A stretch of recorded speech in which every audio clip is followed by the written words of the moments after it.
Bismillahirrahmanirrahim. Assalamualaikum warahmatullahi wabarakatuh. Alhamdulillahi ala ihsani wa syukru lahu ala taufiqihi wa amtinani. Asyhadu an la ilaha illallah wahdahu la syarika lahu ta'ziman li sya'ni. Wa asyhadu anna Muhammadan abduhu wa rasuluhu da'ila ridwani. Allahumma salli alaihi wa ala alihi wa ashabihi wa ikhwani. Hadirin dan hadirat yang dirahmati oleh Allah Subhanahu wa taala. Pada kesempatan yang bahagia ini kita akan bahas suatu ibadah yang sangat agung dan diseru oleh Allah Subhanahu wa taala untuk kita selalu melakukannya dan juga dipraktekkan oleh Nabi sallallahu alaihi wasallam dan para sahabatnya, yaitu ibadah bertaubat kepada Allah Subhanahu wa taala. Dan Allah Subhanahu wa taala berfirman dalam Al-Qur'an dalam surat An-Nur, "Wa tubu ilallahi jami'an ayyuhal mu'minuna la'allakum tuflihun." Dan hendaknya kalian kaum beriman, hendaknya kalian bertaubat seluruhnya, seluruh kalian hendaknya bertaubat jami'an la'allakum tuflihun, agar kalian beruntung. Ayat ini adalah ayat Madaniyah.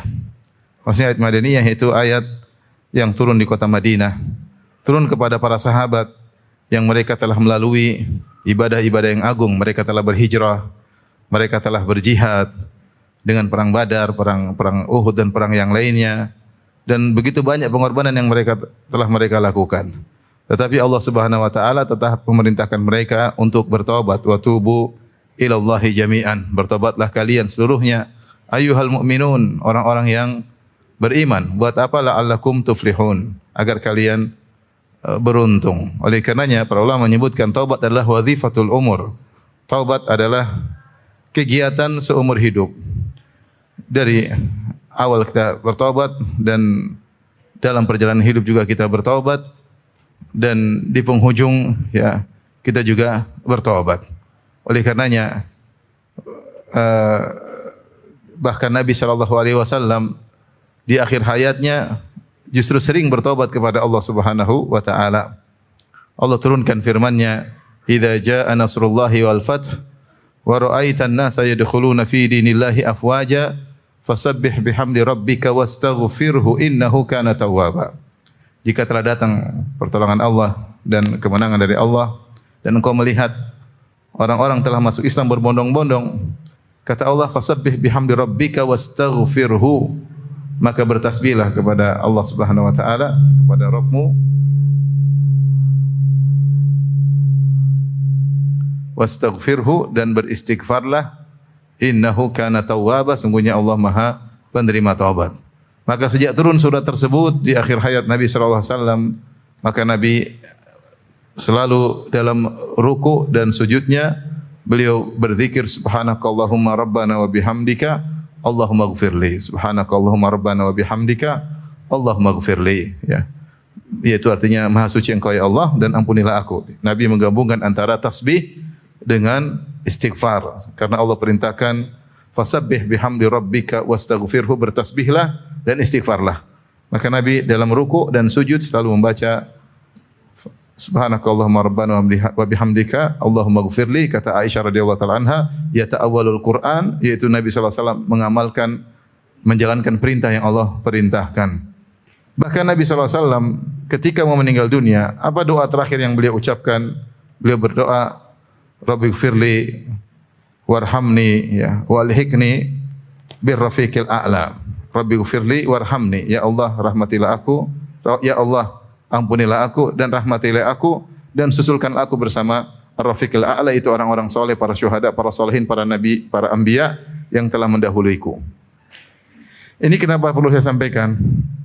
Saya ingin mengingatkan, jangan sampai kita salah sangka, kita menyangka taubat itu hanya untuk orang-orang para pendosa saja. Sesungguhnya ibadah taubat itu untuk semuanya. Ya. Tentunya lebih ditekankan bagi orang-orang yang terjerumus dalam dosa. Bahkan orang-orang yang beriman, sekelas para sahabat, mereka diperintahkan untuk bertobat kepada Allah Subhanahu wa taala. Karena manusia tidak luput dari namanya dosa. Dosa besar maupun dosa kecil, ya. Dosa besar maupun dosa kecil, siapa yang terluput dari dosa? Para sahabat yang saya katakan, yang mereka telah berjuang, berjihad, berhijrah, mengorbankan harta mereka, meninggalkan kampung halaman mereka, meninggalkan dunia mereka, meninggalkan keluarga mereka. Mereka tetap dikatakan oleh Allah, wa tubu ilallahi jami'an ayyuhal mu'minun la'allakum tuflihun. Bertobatlah kalian seluruhnya wahai orang yang beriman agar kalian beruntung.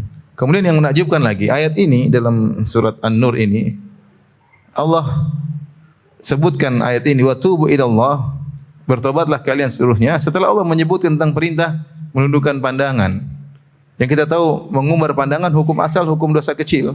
Hukum asal hukum dosa kecil jika tidak merambat pada yang lainnya. Ya. Dan tidak berulang-ulang. Kalau sering-seringan maka tidak ada dosa kecil kalau berulang-ulang. Sebagaimana Ibnu Abbas berkata, la saghirata ma'al israr. Tidak ada dosa kecil kalau dilakukan berulang-ulang. Meskipun ada khilaf di kalangan para ulama, apakah dosa kecil kalau berulang-ulang belum menjadi besar atau tetap menjadi dosa kecil tapi dosanya bertumpuk. Ada khilaf di kalangan para ulama. Saya bahas dalam buku saya insyaallah tentang Al-Kabair, Syarah Al-Kabair. Lagi saya tulis ya. Tapi ikhwan dan akhwat yang rahmati Allah Subhanahu wa taala, ayat ini wa tubu ilallahi jami'an, hendaknya kalian bertobat, adalah potongan dari ayat tentang perintah menundukkan pandangan. Kata Allah Subhanahu wa taala, "Kullil mu'minina yaghuddu min absarihim wa yahfadhu furujahum, dzalika azka lahum innallaha khabirum bima yasnaun. Wa kullil mu'minati yaghuddna min absarihinna wa yahfadhna furujahunna wa la yubdina zinatahunna illa ma dhahara minha wal yadribna bi khumurihinna ala juyubihinna." Dan seterusnya. Allah mengatakan, katakanlah kepada lelaki mukmin untuk menundukkan pandangan mereka dan menjaga kemaluan mereka. Itu lebih suci bagi mereka. Dan Allah mengetahui apa yang mereka lakukan. Dan katakanlah kepada wanita-wanita mukminah untuk menundukkan pandangan mereka dan menjaga kemaluan mereka. Dan tidak menampakkan perhiasan mereka kecuali yang biasa nampak. Seterusnya di akhir ayat, ya, kata Allah, wa tubu ilallahi jami'an ayyuhal mu'minun. Hendaknya kalian bertobat seluruhnya oleh orang yang beriman. Syekh Muhammad bin Shalih Al-Utsaimin rahimahullah ketika mengomentari ayat ini beliau mengatakan ini dalil bahwasanya wajib bertobat bahkan dari dosa-dosa kecil. Wajib bertobat bahkan dari dosa-dosa kecil. Kalau ayat ini turun kepada para sahabat yang mungkin sarana mereka untuk memandang yang haram tidak ada. Mereka keluar rumah orang pakai jilbab semua. Ya. Itu saja Allah masih suruh tundukkan pandangan. Gimana lagi dengan kita di tahun 2023? Sementara HP kita isinya medsos ya. Bahkan sebagian kita Facebooknya akunnya 2. Terus gimana? Pasti dosa atau tidak? Pasti berdosa atau tidak? Pasti. Tiap hari? Pasti. Maka kita lebih tertuntut untuk bertobat kepada Allah Subhanahu wa taala. Maka ini peringatan bagi kita semua, bagi saya pribadi juga bagi hadirin hadirat. Jangan kita sangka bertobat itu untuk orang-orang pelaku dosa besar, para sahabat disuruh bertobat oleh Allah Subhanahu wa taala. Kalau para sahabat disuruh bertobat oleh kita, dosa banyak, dosa mata, dosa telinga, dosa hati, dosa ucapan, dosa sombongan, dosa merendahkan, dosa meremehkan, dosa banyak sekali. Dosa sama suami, apalagi ibu-ibu banyak sekali dosanya sama suami. Dosa sama istri enggak terlalu banyak. Tapi berulang-ulang.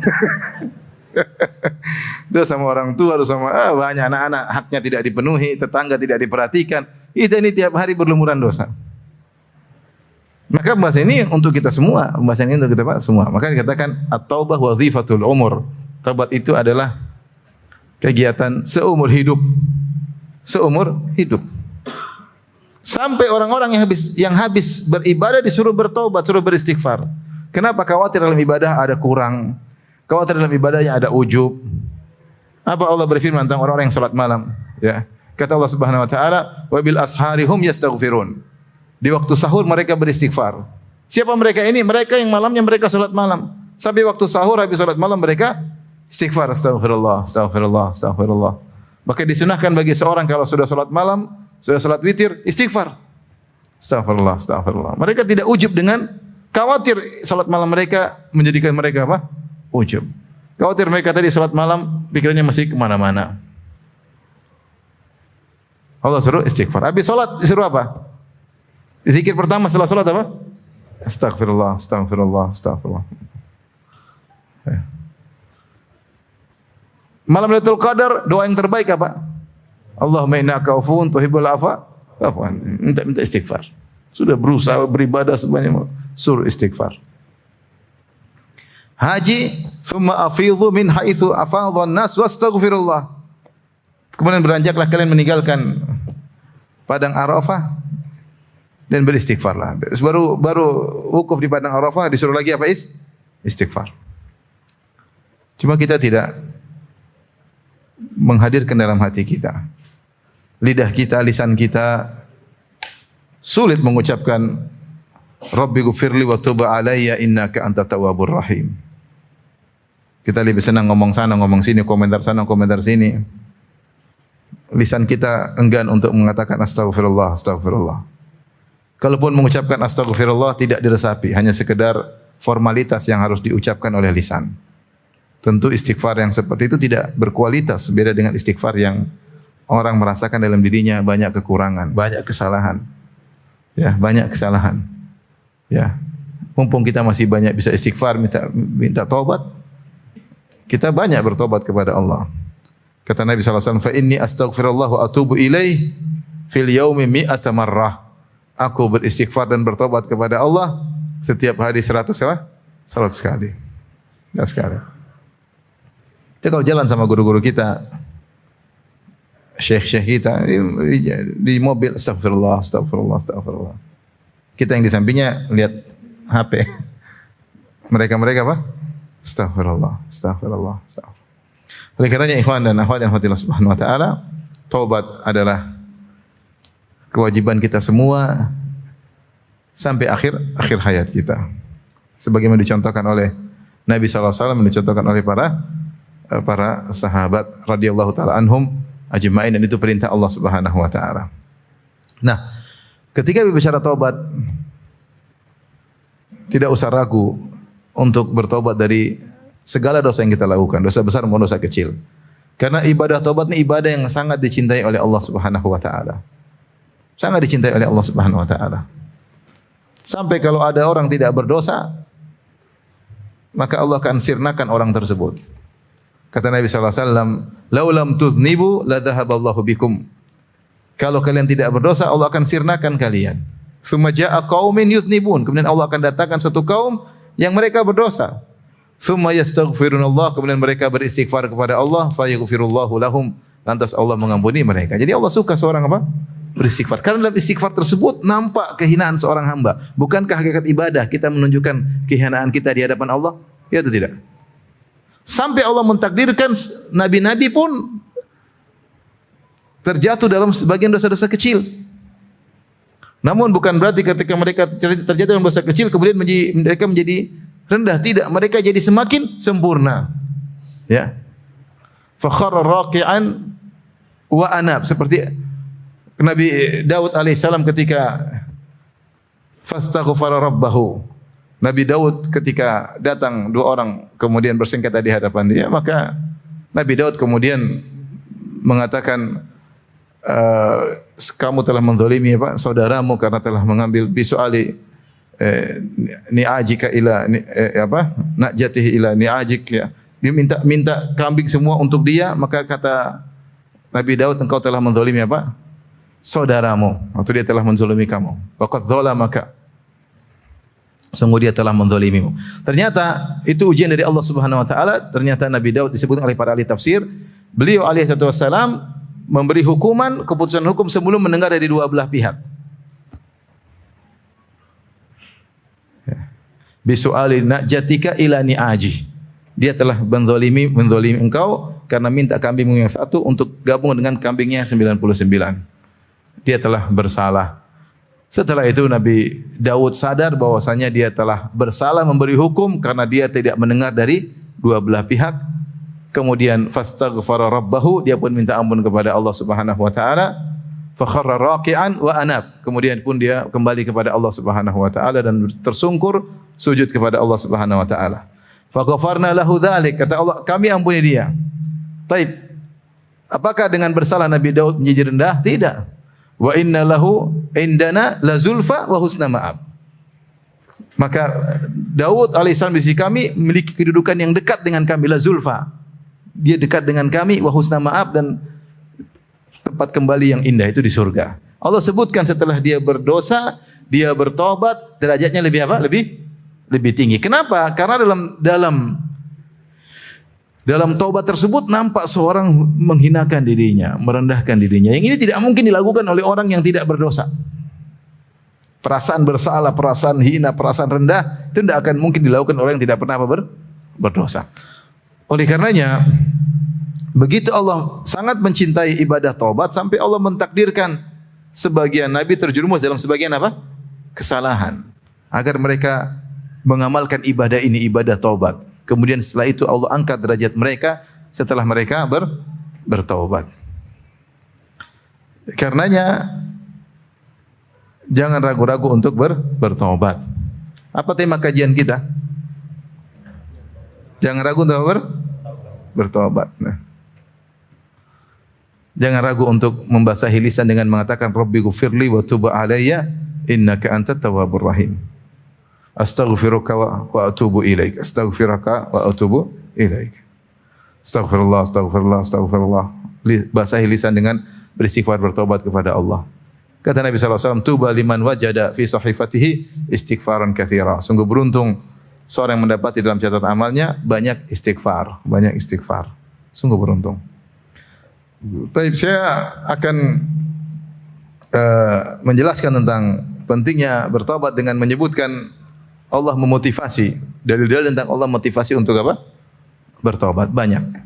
Di antaranya dalam surat At-Taubah ayat 104. Dan juga dalam surat Syura ayat 25. Kata Allah Subhanahu wa taala, "Alam ya'lamu anna Allah huwa yaqbalu taubata an ibadihi wa ya'khudhu as-sadaqat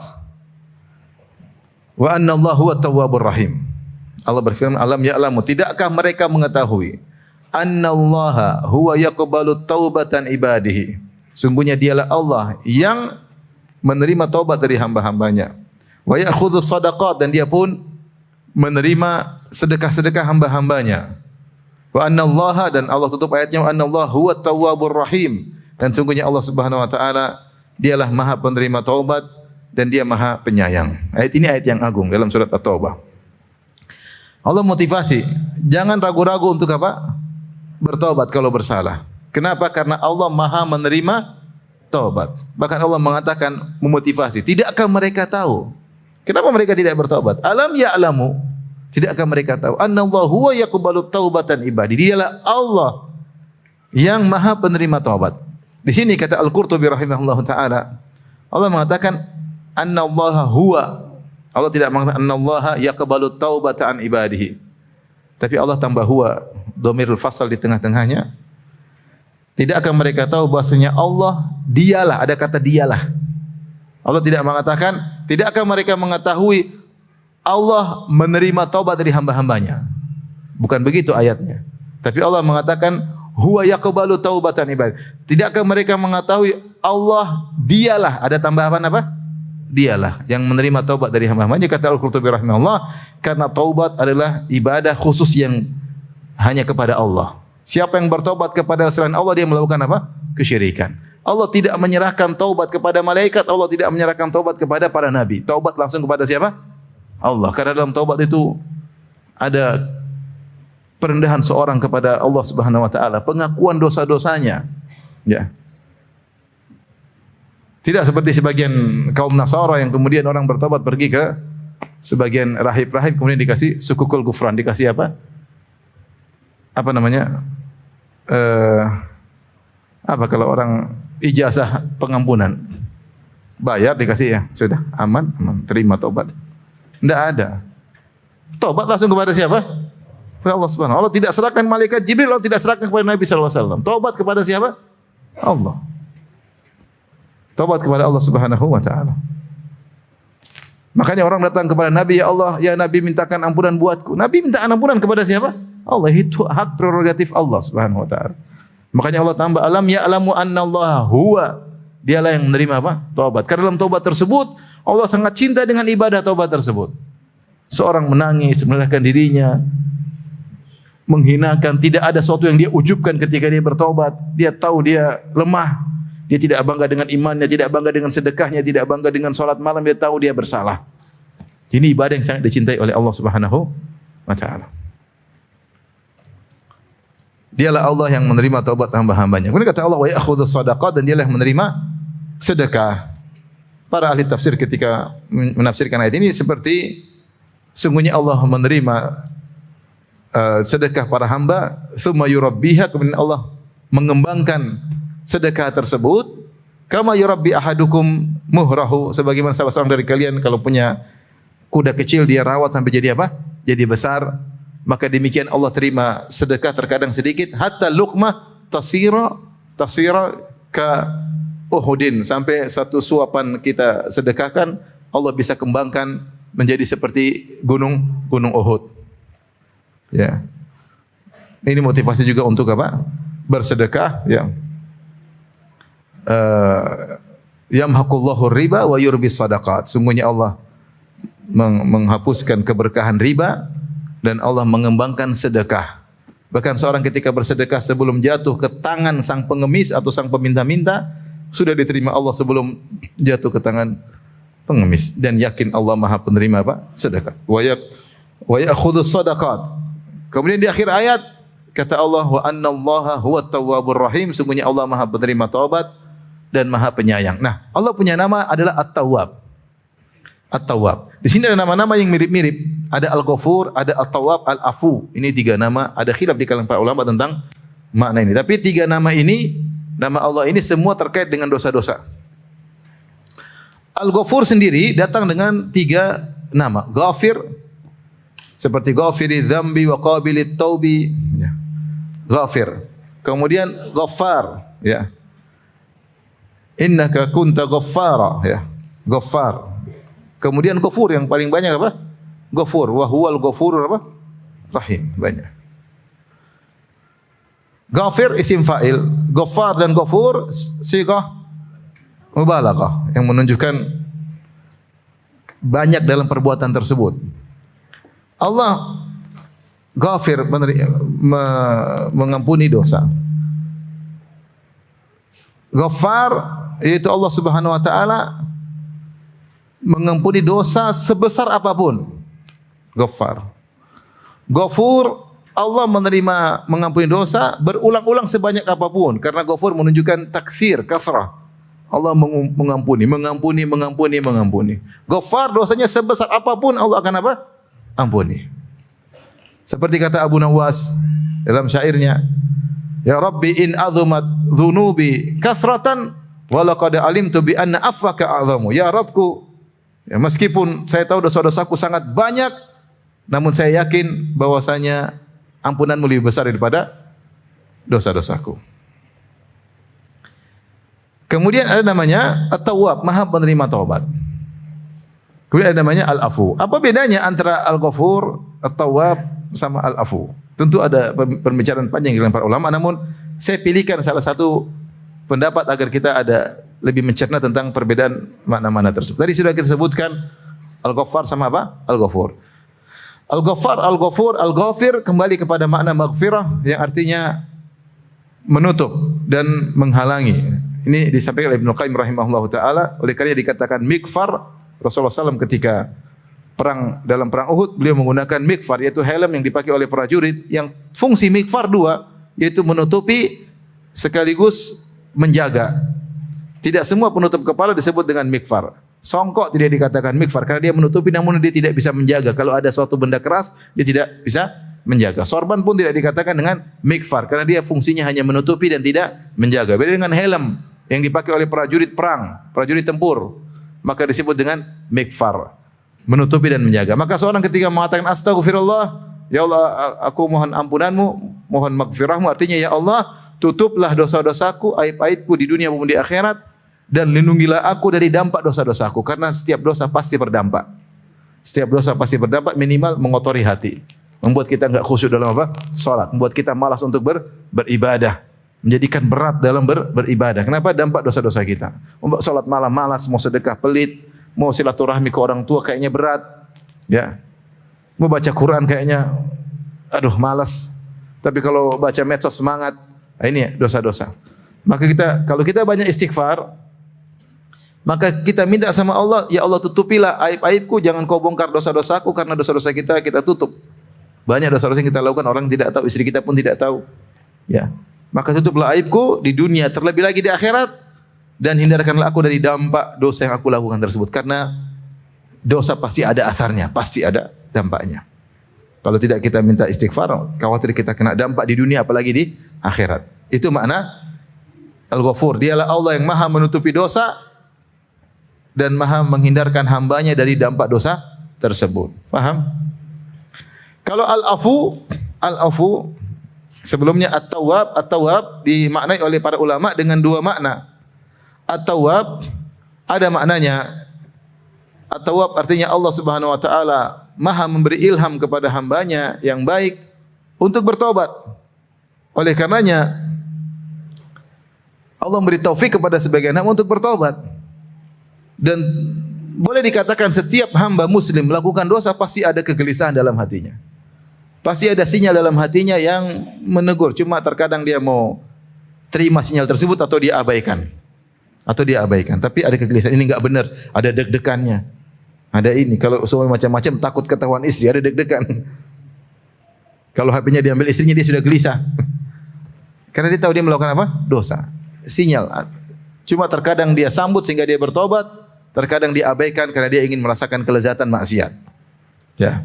Jadi sebenarnya kalau seorang melakukan dosa, Allah berikan dia ilham untuk apa? Bertobat. Ada sinyal agar dia bertobat, agar dia gelisah, dia tidak nyaman dengan maksiat yang dia lakukan. Dan Allah beri taufik kepada sebagian hamba untuk bertobat. Ini makna pertama, At-Tawwab, yaitu memberi taufik kepada hambanya untuk bertobat. Makna yang kedua, At-Tawwab, Allah menerima taubat hamba tersebut. Kalau dia bertobat, Allah Maha menerima taubat. Dan ini di antaranya firman Allah yang sedang kita bahas. Alam ya'lamu anna Allah huwa yaqbalu taubata. Tidakkah mereka mengetahui Allah menerima apa? Taubat hamba-hambanya. Allah mengatakan ghafiriz dzambi wa qabilit taubi. Ghafiriz dzambi wa qabilit taubi. Ya. Dzit taul syadidil iqab dzit taul dalam surat Ghafir. Ya. Ghafiriz dzambi wa qabilit taubi syadidil iqabi dzit taul. Artinya dialah Allah yang maha menutup dosa-dosa hamba dan menghilangkan dampaknya, itu maha maghfirah, qabilit taubi, yang maha menerima apa? Taubat. Namun ingat, syadidil iqab, hukumannya sangat dahsyat, dzit taul, yang memberi banyak kenikmatan, pemilik banyak kenikmatan. Jadi qabilit taub, Allah maha menerima taubat. Ya. Sehingga kalau ada orang hamba yang bertobat, secara aturan pasti diterima. Pasti diterima. Kenapa pasti diterima? Karena Allah At-Tawwab, maha penerima apa? Taubat. Orang sering bertanya, Ustaz, taubat saya diterima atau tidak? Pasti diterima, tapi dengan syarat kamu memenuhi persyaratan taubat. Ibnu Qayyim bahas masalah ini. Allah maha penerima taubat. Namun kita tidak bisa memastikan dosa kita diampuni oleh Allah atau tidak, bukan karena Allahnya, tapi karena kitanya, apakah kita memenuhi persyaratan taubat atau tidak itu. Seandainya kita memenuhi persyaratan taubat, pasti diterima karena Allah adalah At-Tawwab. Terlebih lagi Allah menggandengkan At-Tawwab dengan Ar-Rahim. Dialah Allah yang maha menerima taubat hamba-hambanya, kediri Ar-Rahim, yaitu yang maha penyayang. Begitu indah ketika At-Tawwab digandengkan dengan Ar-Rahim. Karena maha penerima taubat adalah salah satu konsekuensi atau bentuk dari sifat rahmat Allah Subhanahu wa ta'ala. Karena Allah kasih sayang sama hamba-hambanya, maka Allah menerima taubat. Ayat yang lain tadi disebutkan juga dalam surat Asy-Syura, wa huwal ladzi yaqbalu taubata an ibadihi wa ya'fu anis sayyi'at. Di sini Allah gandengkan antara menerima taubat dengan wa ya'fu anis sayyi'at. Wa huwal ladzi yaqbalu taubata an ibadihi wa ya'fu anis sayyi'at wa ya'lamu ma taf'alun. Allah mengetahui apa yang kalian lakukan. Nah, jadi At-Tawwab maha menerima taubat, dan taubat ada syarat-syaratnya, ya. Sebagaimana dijelaskan oleh para ulama, di antaranya oleh An-Nawawi dalam kitabnya Riyadhus Shalihin, yaitu jika memenuhi 3 persyaratan. Yang pertama, al-iqla' anidz dzam, meninggalkan dosa tersebut. Yang kedua, an-nadam, menyesal asal perbuatan tersebut, dan Nabi bersabda an-nadamatu taubah. An-nadama at-taubah. Menyesal adalah taubat. Yang ketiga, al-azm ala adamil audah, bertekad untuk tidak kembali lagi. Siapa yang memenuhi 3 persyaratan ini, pasti taubatnya diterima, pasti. Kita enggak boleh bikin ragu-ragu orang, belum tentu enggak diterima, pasti diterima. Tapi kamu harus memenuhi persyaratan ini. Kamu meninggalkan dosa ketika kau bertobat, kau benar-benar menyesal, benar-benar terenyuh hati, menyesal kenapa saya terjerumus kemarin, menyesal. Ketiga, bertekad untuk tidak melakukannya. Kalau kamu memenuhi 3 persyaratan ini, pasti diterima. Meskipun nanti kau terjerumus dalam dosa lagi, bulan depan, minggu depan, itu dosa yang lain. Tapi dosamu ini pasti diterima oleh Allah jika kau memenuhi persyaratan. Syarat berikutnya yang keempat adalah jika terkait dengan hak orang lain harus dikembalikan. Sebagaimana kita tahu tentang syarat taubat. Kalau ada seorang mencuri barang orang, ya kembalikan. Jangan bilang astagfirullah wa atubu ilaih tapi barangnya enggak dikembalikan. Dia curi mobil orang kemudian astagfirullah wa atubu ilaih. Enggak bisa. Mobilnya kembaliin baru astagfirullah wa atubu ilaih. Taubat kalau sudah memenuhi persyaratan taubat pasti diterima oleh Allah Subhanahu wa taala. Dari sini dia tahu bahwasanya taubat beda dengan istighfar. Istighfar adalah doa. Ya Allah, aku mohon ampunan. Bisa jadi seorang masih belum taubat tapi dia istighfar. Ada orang begitu enggak? Ada. Contoh kerja di konvensional ribawi. Dia setiap hari istighfar, astagfirullah, astagfirullah. Tapi apakah dia bertobat? Enggak, dia tidak bertobat. Kenapa? Kalau bertobat syaratnya harus meninggalkan apa?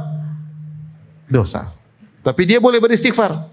Astagfirullah, ya Allah ampuni, belum bisa ninggalin. Astagfirullah, astagfirullah.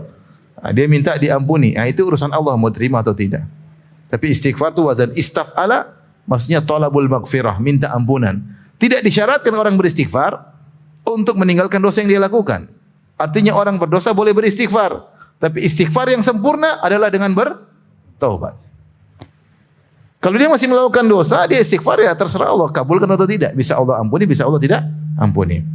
Jadi taubat adalah derajat tertinggi dari apa? Istighfar.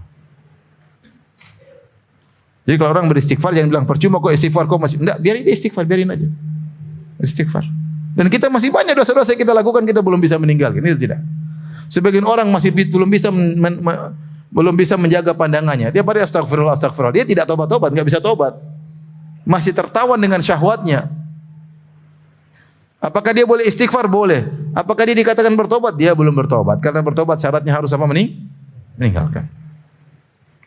Tapi dia astagfirullah, astagfirullah, astagfirullah. Boleh. Taib. Berikutnya namanya al-afu. Al-afu. Wa ya'fu anis sayyi'at tadi. Wa huwa alladhi yaqbalu taubatan ibadihi. Wa ya'fu anis sayyi'at. Dialah Allah yang menerima taubat dari hamba-hambanya. Wa ya'fu anis sayyi'at. Al-afu ini ada khilaf juga. Namun salah satu pendapat, al-afu diambil dari kata aful athar, yaitu menghilangkan jejak. Seperti dalam hadis Sahih Bukhari, ketika Rasulullah SAW bercerita tentang kisah Hajar dan Sarah, yang Sarah marah sama Hajar karena cemburu kepada Hajar, istri kedua Nabi Ibrahim. Ternyata Hajar punya anak lebih dahulu daripada dia. Padahal sebelumnya tidak cemburu. Tapi ketika Hajar memiliki sesuatu yang tidak dimiliki oleh istri pertama, maka terjadi kecemburuan yang dahsyat. Sifat wanita. Ya. Padahal Sarah yang nyuruh Ibrahim nikah sama Hajar. Sarah yang menghadiahkan Hajar kepada Ibrahim. Yang kasih ide agar Ibrahim alaihissalam nikah dua. Dan tujuan agar punya anak. Ketika tujuannya terjadi, dia yang cemburu. Perempuan tidak bisa mengontrol apa? Hatinya. Benar ibu-ibu? Bapak-bapak pura-pura tidak tahu. Nah, maka Nabi SAW menjelaskan, awal man ittakhadha mintaqan Ismail. Yang pertama kali mengambil mintak, yaitu kain yang diikat di perut atau di pinggang supaya orang giat bekerja, tapi kain ini panjang. Yang pertama kali mengikat mintak adalah Hajar Ismail. Buat apa? Litu'affiya atharaha ala Sarah, untuk menghilangkan jejaknya dari Sarah. Jadi dia berjalan dikasih kain belakangnya sehingga jejaknya apa? Hilang. Kayak tinggal dikasih kain, tinggal ditiup angin, selesai. Tapi kalau pijakannya tidak dihilangkan dengan kain tersebut, mungkin ada jejak, Sarah bisa kejar. Tapi di sini Rasulullah menggunakan kata litu'affiya atharaha ala Sarah, untuk menghilangkan jejak. Dari sini sebagian ulama mengatakan bahwasanya al-afu ini tingkatan setelah taubat dan maghfirah. Karena kita minta kepada Allah dosa-dosa yang sudah kita minta ampun kepada Allah, dosa-dosa yang kita taubat darinya, ya Allah hilangkan jejaknya. Jejak digital hilangkan. Karena kalau kita cuma hilangkan jejak digital di dunia, jejak digital di malaikat nggak hilang, itu masalahnya.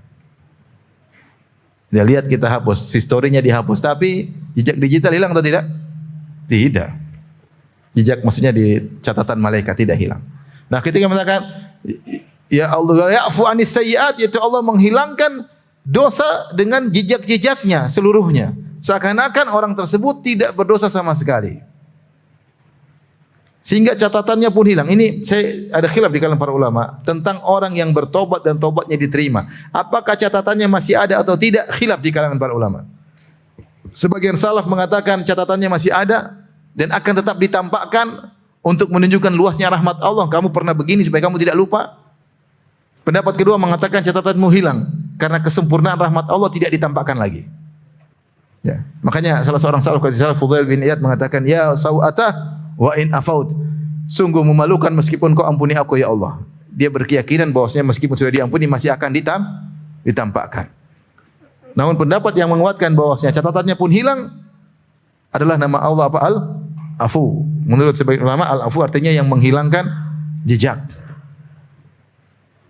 Apalagi dalam hadis at-taibu minadz-dzam kaman la dzamba lahu. Orang yang bertobat dari dosa seperti tidak pernah berdosa sama sekali. Artinya hukuman tidak ada, jejak pun hilang sama sekali. Makanya ketika Aisyah bertanya kepada Nabi SAW, ya Rasulullah, lau alimtu anna al-laila lailatul qadar, madza aqul? Ya Rasulullah, kalau saya tahu ini malam Lailatul Qadar, itu malam yang sangat diharapkan dikabulkan doa. Malam yang dicari-cari oleh Nabi, dikejar-kejar oleh para sahabat. Sampai mereka beriktikaf, sampai meninggalkan istri-istri mereka. Sampai tidak keluar masjid untuk mencari malam ini. Nah, kalau saya dapat malam itu, apa yang saya ucapkan ya Rasulullah? Kata Rasulullah SAW, Quli Allahumma innaka afun tuhibbul afwa fa'fu anni. Ya Allah, engkau maha pengampun, maha penghilang jejak. Maka ampunilah, maafkanlah hambamu ini. Oleh karenanya, kita semua siapa yang tidak berdosa? Saya sih berharap pendapat ini lebih kuat. Bahwasanya kalau orang minta ampunan kepada Allah, Allah bukan cuma menghilangkan hukumannya, tapi Allah juga menghilangkan apa? Jejaknya. Sungguh memalukan. Meskipun seorang hanya berhadapan dengan Allah, tapi itu adalah hal yang sangat memalukan. Ya. Maka itu pendapat sebagian ulama dengan Al-Afu. Dari sini kita bisa bedakan antara Al-Ghafur, At-Tawwab sama apa? Al-Afu. Tapi ini dalil pertama atau dua dalil yang Allah memotivasi untuk bertobat sehingga kita tidak perlu ragu untuk bertobat karena Allah mengatakan alam ya'lamu annallaha huwa yaqbalut taubah. Tidakkah mereka tahu bahwasanya Allah Maha menerima apa? Taubat. Kalau kita punya dosa langsung astaghfirullah wa atubu ilaih. Astaghfirullah. Enggak sengaja lihat cewek astaghfirullah wa atubu ilaih. Kadang kita enggak bisa menghindar ya. Kita menghindar pun tetap terlihat. Karena sekedar malu ya. Seharusnya kita, tapi kita enggak kuat, iman kita enggak kuat. Contoh, seharusnya kalau misalnya kita di pesawat di bisnis kelas, tahu-tahu ada pramugari dengan pakaian yang menor, kemudian terlihat sebagian buah dadanya misalnya. Harusnya kita begini kan. Tapi karena kita enggak enak begitu. Kita gini tetap aja kelihatan bayang-bayang di sini. Gimana? Coba bilang apa? Astagfirullah. Seharusnya kita bilang, Mbak. Harusnya gitu. Tapi kita ya gimana ya? Nah, takut dibilang ekstrim lah, takut apa maksudnya? So alim katanya. Tapi seharusnya begitu. Ada kawan, subhanallah, Ustadz, dia mungkin lebih berani daripada saya ya. Dia nasihati pramugari, Mbak, begini sampai kapan? Saya belum sampai makom itu, saya belum sampai. Masya Allah. Contoh, maksudnya kita nggak bisa menghindar, mau diapain? Itu yang kita tidak mau, kita tidak menghindar. Apalagi kalau kita mau, ya pasti ngelihat. Tinggal buka YouTube, tinggal buka Facebook, tinggal buka ya udahlah. Kalau kita berdosa, langsung istighfar dan bertobat. Menyesal. Tapi kalau tobat harus ada apa? Menyesal. Kalau nggak ada menyesal, bukan namanya apa? Tobat. Ya Allah, saya bertobat, tapi tidak menyesal. Mbak, sini Mbak, repot panggil lagi. Itu namanya nggak menyesal. Kita jawab paling pada tahapan istighfar. Astagfirullah, astagfirullah. Ya Allah, saya belum bisa. Astagfirullah. Allah menyuruh kita untuk bertobat, tidak usah ragu-ragu karena Allah Maha menerima taubat. Dan Allah tutup ayat tersebut dengan wa annallaha tawwab. Tawwab itu maha, sigah mubalaghah, artinya kathrah, menunjukkan kathratul fi'l. Itu sering menerima taubat. Kalau kau taubat sekarang nanti taubat lagi, tidak ada masalah bagi Allah. Kau taubat 1 triliun kali, tidak ada masalah bagi Allah. Kalau manusia enggak, ente minta maaf sekarang. Kedua masih maafkan. Ketiga masih maafkan. Keempat maafin sambil ngomel. Kelima tidak ada maaf bagimu. Manusia begitu kan? Ya. Kalau Allah enggak, kamu ulang-ulang terus tidak ada masalah. Yang penting memenuhi persyaratan apa? Taubat. Makanya orang bertanya, Ustaz, saya dosa kemudian saya taubat. Taubat saya terima enggak? Karena saya dosa lagi lah. Tinggal kita enggak tahu waktu kau dosa sebelumnya ini benar-benar penuhi persyaratan taubat atau tidak. Kalau memenuhi persyaratan taubat pasti diterima meskipun kau ulang lagi. Dalam satu hadis kata Nabi SAW, ada adnaba abdun dzamban, ada seorang yang melakukan dosa. Faqala Rabbi ghfirli, dia mengatakan Allah ampunilah aku. Maka Allah berkata, alima abdi anna lahu rabban ya'khudhu bidzam wa yaghfiru dzam. Hambaku mengucapkan, ya Allah ampunilah aku, karena dia tahu Tuhannya mengampuni dosa. Dan dia tahu Tuhannya bisa menyiksa gara-gara dosa. Sehingga dia berkata, ya Allah ampunilah aku. Kata Allah, ghafartu lahu, aku ampuni dia. Kemudian kata Nabi SAW, thumma makatha masyaallah. Kemudian dia diam beberapa lama tidak berdosa. Lagi baru taubat, tidak bermaksiat. Thumma atnaba dzamban akhar. Kemudian dia berdosa lagi, dosa yang lain. Ketika dia berdosa lagi, dia bilang, Rabbi ghfirli, ya Allah ampunilah aku. Kata Allah, alima abdi anna lahu rabban yaghfiru dzam wa ya'khudhu bidzam. Hambaku tahu dia punya Tuhan, yaitu Allah Subhanahu wa taala, yang mengampuni dosa dan bisa menghukum karena dosa, maka dia minta ampun. Kata Allah, ghafartu lahu, aku ampuni dia. Kata Nabi, tsumma makatha masyaallah. Kemudian dia beberapa lama, entah sebulan 2 bulan tidak berdosa. Tsumma aznaba dzamban akhar. Kemudian terjumus lagi dosa yang lain.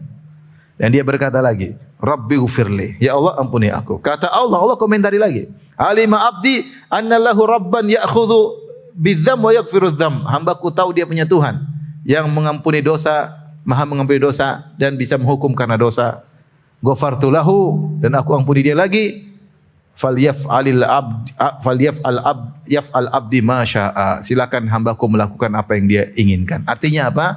Setiap dia berdosa, dia minta ampun. Setiap dia berdosa, minta ampun. Allah selalu mengampuni. Kenapa? Karena Allah Tawwab. Kenapa Allah Tawwab? Ini jangan dipahami hadis ini ya.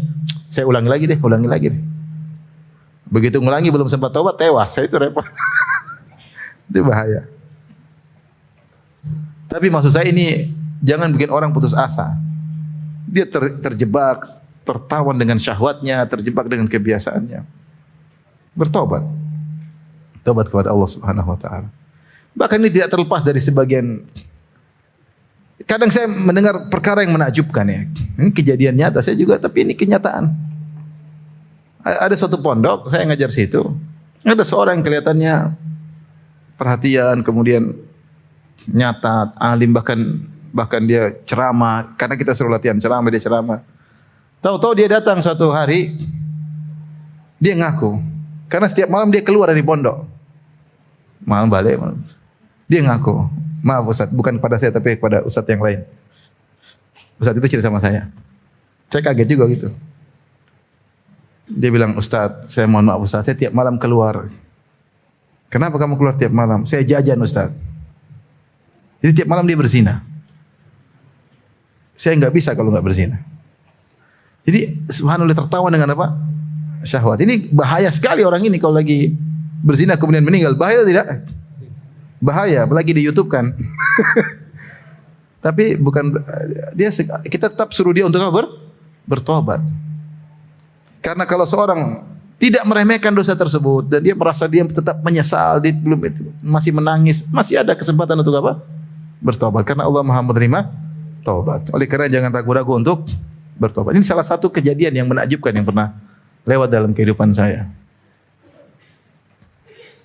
Ngaji paling depan, nyatat, latihan ceramah oke, tahu-tahu tiap malam jajan. Ya, tapi ya kalau dia tidak bilang kita nggak bakalan tahu.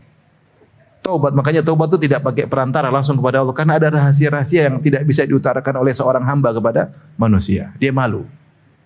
Tapi dia tidak perlu malu kepada siapa? Allah. Dia utarakan ketika ingin bertobat kepada Allah Subhanahu wa taala.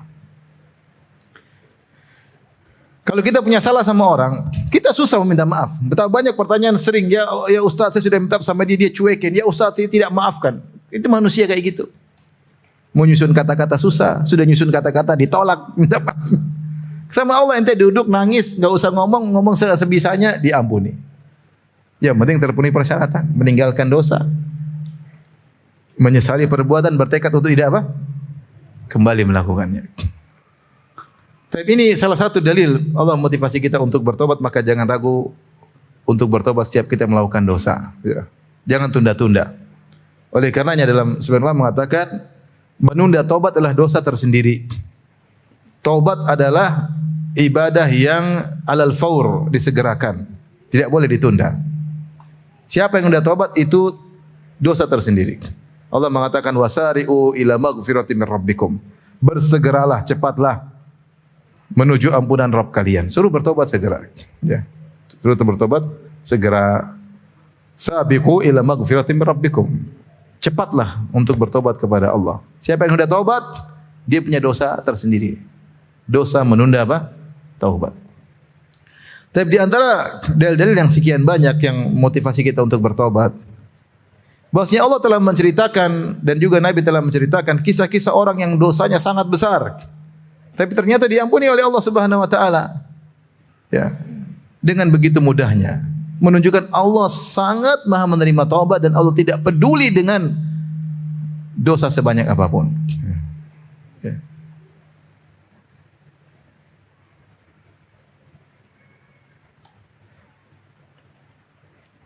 Ya ibadi, ya. Lau balagat dhunubuka ananas samai. Thumma astaghfartani, ghafartu laka wala ubali. Dalam hadis qudsi. Kata Allah, wahai hambaku, jika dosamu menjulang sampai ke langit, kau minta ampun sama aku ampuni dan aku tidak peduli. Karena dia maha pengampun.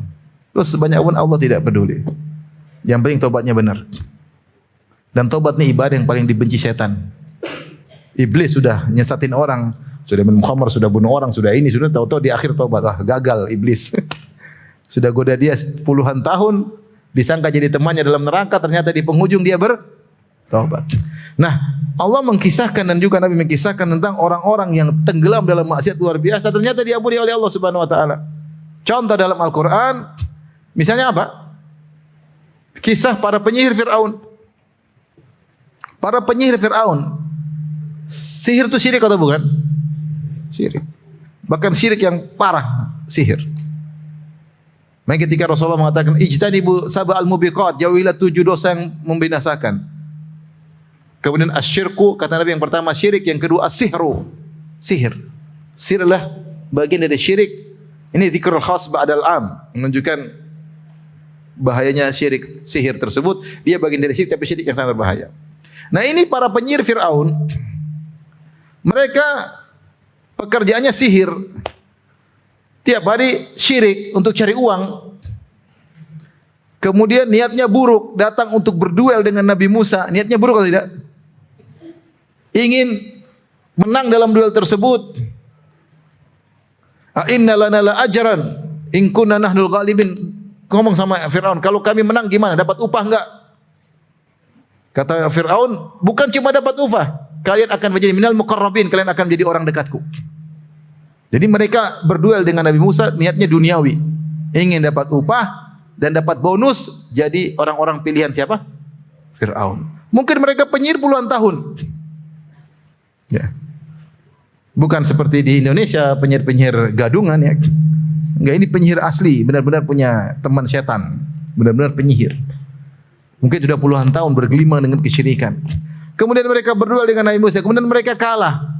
Mereka berduel di waktu duha, sebelum malam mereka faulqiyas saharatu sujada, mereka sujud bertobat kepada Allah, kemudian mereka dibunuh, mereka masuk surga. Iman mereka tidak sampai 1 siang full. Diampuni oleh Allah atau tidak? Diampuni. Masuk surga atau tidak? Masuk, selesai. Cerita panjang, semua kesyirikan, kemaksiatan puluhan tahun hilang dalam Waktu sebentar. Waktu sebentar. Luar biasa ya. Penyihir apa? Fir'aun. Bahkan seandainya Fir'aun bertobat, diterima enggak tobatnya? Diterima. Makanya Allah kirim Nabi Musa dan Nabi Harun kepada Fir'aun. Allah mengatakan faqula lahu qawlan layyinan la'allahu yatadzakkaru aw yakhsha. Sampaikan kepada Fir'aun, wahai Musa dan Harun, dengan perkataan yang lembut. Siapa tahu dia takut, siapa tahu dia sadar. Seandainya dia bertobat, tobatnya diterima. Namun dia tidak bertobat, akhirnya mati konyol.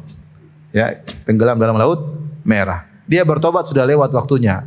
Endal gorgorah, endal muayana, ketika dia sudah melihat kematian di depan mata.